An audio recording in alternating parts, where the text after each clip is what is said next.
प्यारे दोस्तों, अस्सलाम वालेकुम। आप देख रहे हैं इरफानी वर्ल्ड यूट्यूब चैनल और मैं हूं मोहम्मद इरफान, झारखंड। दोस्तों, क्या हुआ जब एक औरत के इज्जत के साथ खिलवाड़ करने की कोशिश की गई। दोस्तों, वाकया सुनकर यकीनन आप दांतों तले उंगली दबा लेंगे। एक सनसनीखेज और इबरतनाक वाकया आपके सामने रखने जा रहे हैं दोस्तों, जिसको आप जैसी करनी वैसी भरनी भी कह सकते हैं। प्यारे दोस्तों, आज का वीडियो इमाम साहब और दो ऐसे बदमाश इंसान की है जिसने इमाम साहब की बीवी के ऊपर गलत निगाह डाली। इमाम साहब की बीवी के ऊपर गलत निगाह डालने के बाद इमाम साहब ने जो हकीकत बताया, उससे दोनों की आंखें फटी की फटी रह गई। दोनों के दोनों हैरान हो जाते हैं। प्यारे दोस्तों, एक बस्ती के अंदर मस्जिद के इमाम साहब कुछ दिनों से नमाज पढ़ाने का काम कर रहे थे कि उसी बस्ती के अंदर दो आवारा लड़के रहा करते थे। दोनों ही मुसलमान थे। एक का नाम अब्दुल था तो दूसरे का नाम कलीम था।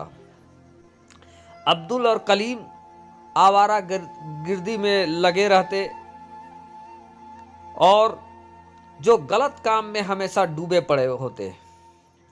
एक दिन अब्दुल और कलीम एक जगह बैठे हुए थे कि अब्दुल ने कलीम से कहा कि कलीम मेरे दोस्त, मुझे इमाम साहब की बीवी से मोहब्बत हो गया है और आप ऐसा करो कि आप इमाम साहब के मस्जिद में नमाज पढ़ने जाओ और असर के वक्त आप किसी न किसी बहाने से इमाम साहब को मस्जिद में ही रोक कर रखा करो।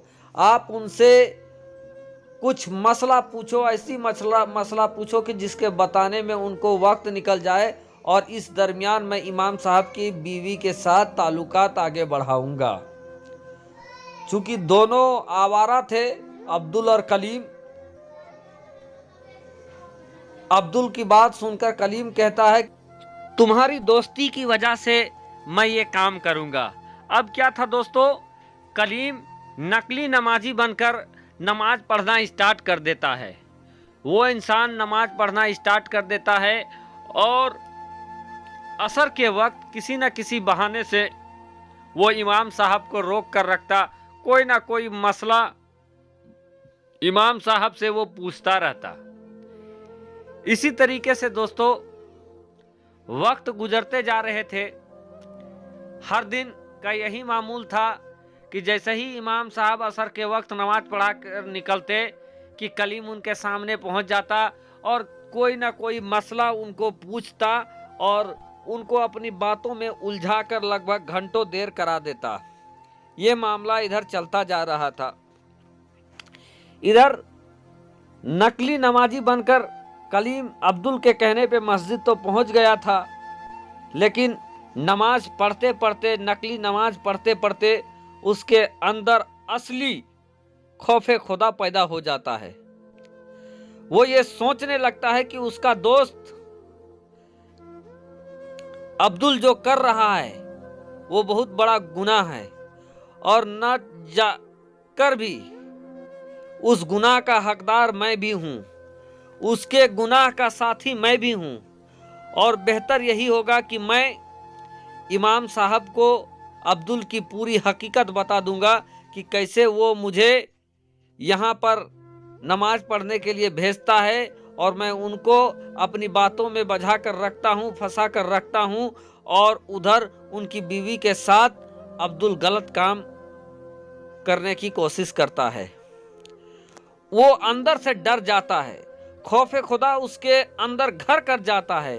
अब वो तय कर लेता है कि मैं इमाम साहब को पूरा माजरा बता दूंगा। वो आसरा देखने लगता है कि कब ऐसा मौका मिले कि मैं इमाम साहब को पूरा माजरा बता दूं।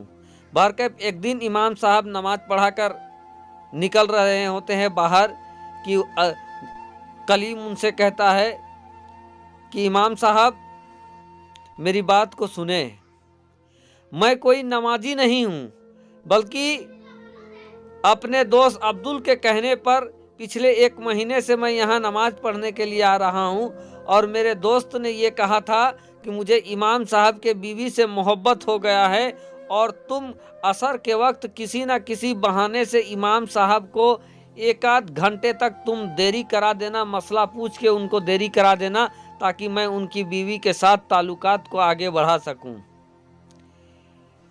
ये सुनने के बाद इमाम साहब कहते हैं कलीम को कि कलीम भाई, ये आप किसकी बीवी का बात कर रहे हो? कलीम कहता है कि आपकी बीवी। इमाम साहब फिर उसको जवाब देता है कि कलीम साहब, मेरी तो अब तक शादी ही नहीं हुई है, तो मेरी बीवी कहाँ से आएगी? इतना सुनना था कि कलीम हैरत से और हैबत से कांप जाता है कि आखिर उसके दोस्त अब्दुल ने कहा था कि वो इमाम साहब की बीवी के पास जाता है, और इमाम साहब कह रहे हैं तो उसकी शादी ही नहीं हुई है, तो आखिर मेरा दोस्त अब्दुल जाता तो जाता कहाँ है? किसकी बीवी के पास वो जाता है? कहाँ वो गलत काम कर रहा है? अब वो ये तय कर लेता है कि कल मैं छुप कर अब्दुल का पीछा करूंगा कि आखिर अब्दुल जाता तो जाता कहाँ है।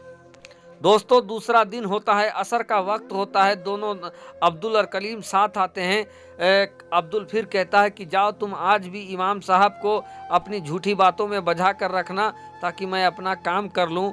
बहरकैफ कलीम उसको कुछ नहीं बोलता है, बल्कि चला जाता है, और वो नमाज पढ़ के फौरन से निकलता है और अब्दुल का पीछा करता है। अब्दुल आगे बढ़ता है, और आगे बढ़ने के बाद जिधर जाता है कलीम भी उसके पीछे छुप के जाता है। कलीम ये देखता है कि अब्दुल जिस घर में घुस रहा है वो घर किसी और का नहीं बल्कि उसी का घर है, यानी वो कलीम का घर है। और अब्दुल इमाम साहब की बीवी के पास नहीं जा रहा था गलत काम करने के लिए, बल्कि कलीम की बीवी के साथ वो गलत काम करने की कोशिश कर रहा था। इतना देखता है कलीम की पैरों के नीचे से जमीन खिसक जाती है कि कैसे उसका दोस्त उसको धोखे में रखा था। उसको कहा कि इमाम साहब को बजा कर रखना, बल्कि इमाम साहब को बजा कर नहीं रखना, बल्कि इमाम साहब के बहाने उसको खुद बजा कर 1 घंटे तक रख रहा था। और वो पिछले 1 महीने से उसकी बीवी के साथ ताल्लुकात बढ़ाने की कोशिश कर रहा था। दोस्तों, ये जानकर अब्दुल कलीम बहुत शर्मिंदा होता है। और दोस्तों, ये अक्सर दुनिया में देखा जाता है कि बुरे काम का बुरा नतीजा होता है। जो दूसरों के लिए गड्ढा खोदता है वो खुद उसी गड्ढे पे गिरता है। अब्दुल और कलीम दूसरे की बीवी के लिए गड्ढा खोद रहा था, लेकिन अब्दुल ने उसी के बीवी को अपना शिकार बना लिया। ये होता है कुदरत का इंसाफ।